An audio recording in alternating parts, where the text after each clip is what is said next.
Assalamualaikum warahmatullahi wabarakatuh. Perkenalkan, saya Nabila Fitriani dengan NIM 2348201128. Di sini saya akan membuat tugas KBA tentang steroid dan terpenoid. Yang pertama yaitu materi tentang steroid. Steroid merupakan senyawa metabolis sekunder yang banyak ditemukan pada tumbuhan, hewan, dan mikroorganisme dengan kerangka dasar siklopentanoperhidrofenatran, yaitu 4 cincin karbonat, ada A, B, C, dan D. Steroid umumnya bersifat lipofilik, yaitu larut dalam lemak, dan berperan penting dalam sistemnya. Ada struktur dasar dari steroid sendiri. Steroid memiliki 17 atom karbon, 4 cincin, 3 cincin sikloheksana yaitu ABC, kemudian ada 1 cincin siklopentana, dan variasi gugus fungsi ada OH, O, dan CH3, dan ikatan rangkap menentukan jenis dan aktivitas dari steroid ini. Kemudian kerangka dasar steroid dikenal sebagai siklopentanoperhidrofenatran yang terdiri dari 3 cincin sikloheksana dan 1 cincin siklopentana. Kemudian ada sifat-sifat dari steroid. Yang pertama yaitu ada sifat fisika, umumnya padat kristalin. Yang terakhir larut dalam pelarut organik yaitu ether, kloroform, dan benzen. Yang kedua yaitu ada sifat kimia, mengalami reaksi oksidasi dan reduksi, dapat mengalami esterifikasi, dan yang terakhir stabil terhadap panas ringan. Klasifikasi steroid. Yang pertama yaitu ada sterol.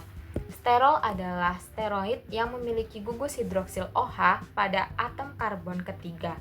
Senyawa ini berfungsi menjaga fluiditas membran sel. Contohnya yaitu kolesterol pada hewan dan beta sitosterol pada tumbuhan. Yang kedua ada hormon steroid. Hormon steroid berfungsi sebagai pembawa pesan kimia yang mengatur pertumbuhan, metabolisme, dan reproduksi. Hormon ini bekerja dengan cara berikatan langsung dengan reseptor di dalam sel. Yang ketiga yaitu ada glikosida steroid. Glikosida steroid merupakan gabungan antara bagian steroid, aglikon, dan gula.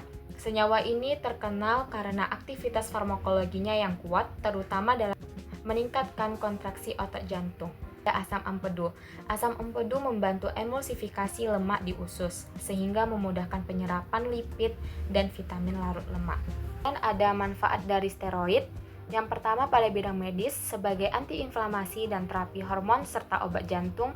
Yang kedua pada bidang farmasi sebagai bahan baku obat dan sintesis hormon serta vitamin. Kemudian sistem biologis sebagai pengatur fungsi fisiologis tubuh seperti komponen membran sel dan pengatur metabolisme dan reproduksi. Penggunaan steroid sendiri harus dikontrol karena dosis berlebihan dapat menimbulkan efek samping. Dan ada biosintesis steroid. Yang pertama jalur asetat mevalonat atau prekursor C5. Seluruh kerangka steroid dibangun dari unit kecil berkarbon 2 yaitu asetil-CoA. Melalui jalur ini terbentuk unit isopren aktif yang menjadi batu bata dasar semua terpenoid.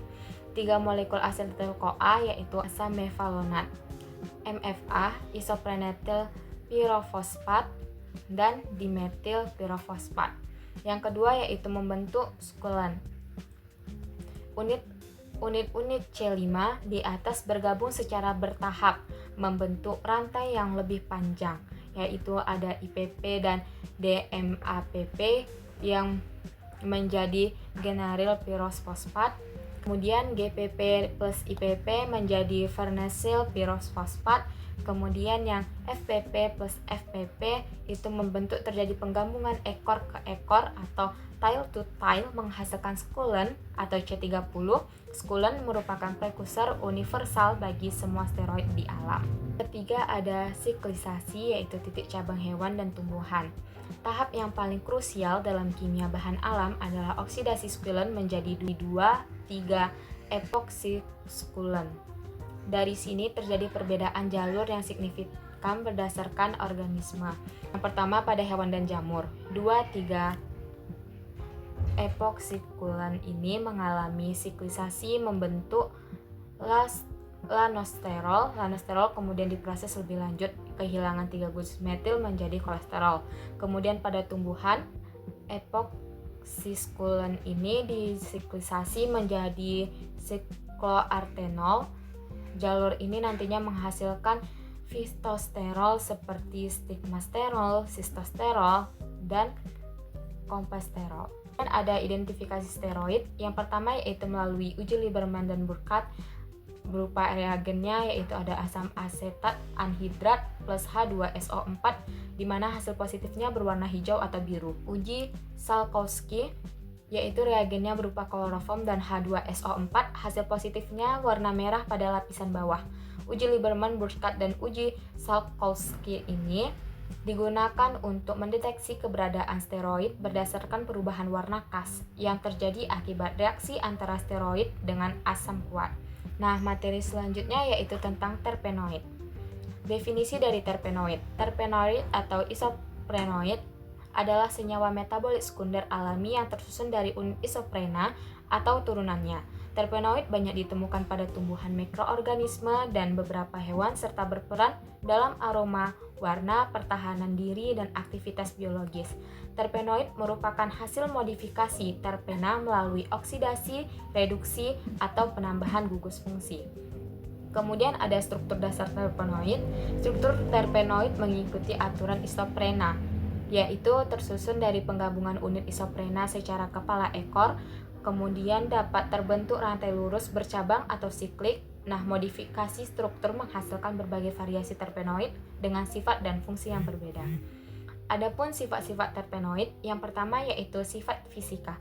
Umumnya mudah menguap dan beraroma khas, tidak larut dalam air, larut dalam pelarut organik, eter, kloroform, dan etanol.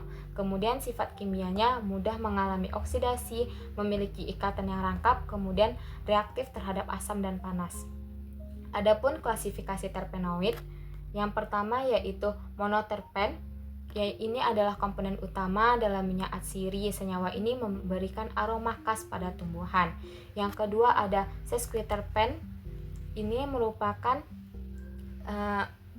terpenoid yang memiliki titik didih yang lebih tinggi dari monoterpen. Banyak ditemukannya pada tumbuhan sebagai agen pertahanan.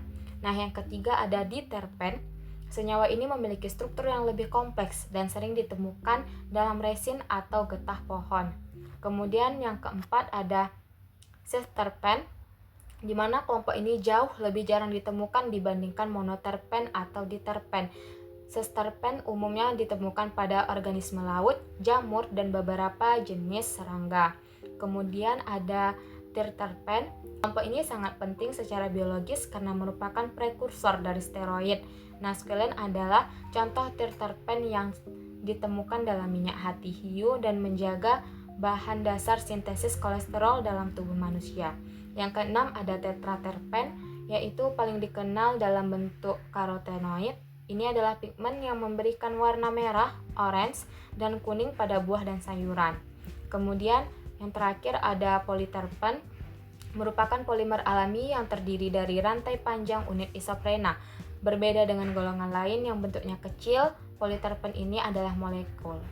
Nah, selanjutnya manfaat terpenoid. Manfaat terpenoid diantaranya dalam bidang farmasi sebagai anti malaria dan anti kanker serta antibakteri.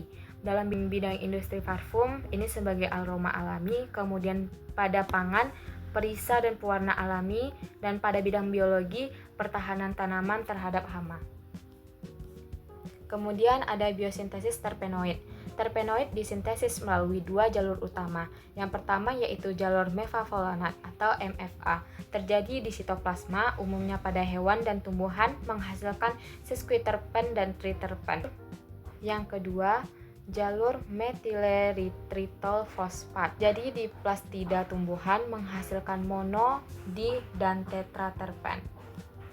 Kemudian ada identifikasi terpenoid. Yang pertama yaitu uji Salkowski dengan reagen kloroform ditambah H2SO4, hasil positifnya berwarna merah kecoklatan. Yang kedua, uji Lieberman-Burkhardt, warna hijau atau biru menunjukkan adanya terpenoid ataupun steroid. Sekian materi dari saya ucapkan terima kasih. Wassalamualaikum warahmatullahi wabarakatuh.